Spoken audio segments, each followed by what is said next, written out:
Kaugnay ng posibleng pagputok ng Bulkang Mayon, makakausap natin si Office of Civil Defense Regional Director Bernardo Alejandro. Magandang hapon po, sir. Hello, magandang hapon. Sir, kumusta na po yung lagay ng Bulkang Mayon? Ito nga, nakataas na sa alert level 3 yung Mayon ngayon, kagabi pa ng 10 o'clock. Ibig sabihin na meron na siyang unrest na leading to an eruption. Actually, ngayon, ang description ng PHIVOC sa atin, nagkakaroon na ng silent eruption kasi yung magma niya ay talagang mataas na at may nahuhulog na ng mga bato na galing sa crater. So, anong ibig sabihin sir? Di anytime? Parang ganun ho, ano?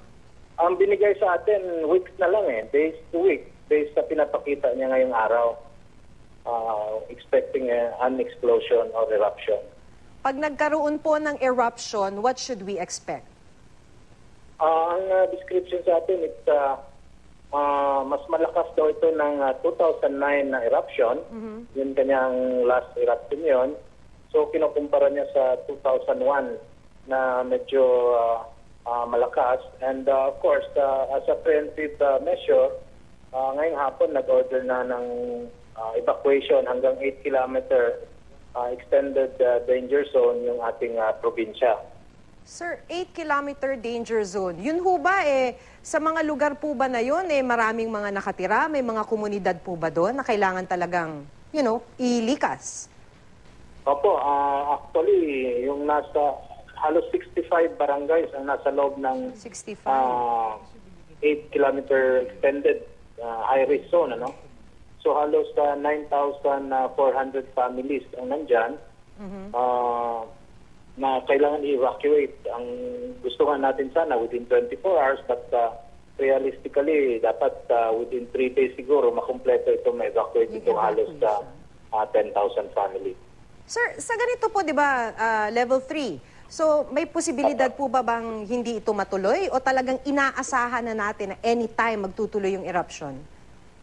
Ganito kasi ang explanation ng PHIVOC. As of today, yung pinapakita niya is leading to an eruption. But it can change, tomorrow, kung medyo nawala yung mga parameters na yon, significantly, it can also start. But as of today, it's showing a very high probability na magkakaroon ng eruption within weeks. So dahil high probability, ano-ano na po yung mga hakbang na ginawa ng inyong ahensya kaugnay po ng sitwasyon ngayon? So ito nga, we are expecting close to 10,000 families to be evacuated.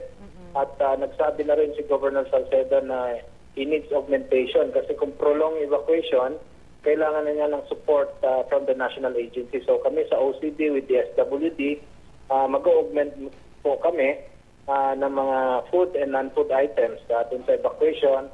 And of course, yung ating AFP is leading itong transportation and evacuation task group na sila ngayon ang magmamanage with the local government units nung evacuation ng ating population at risk.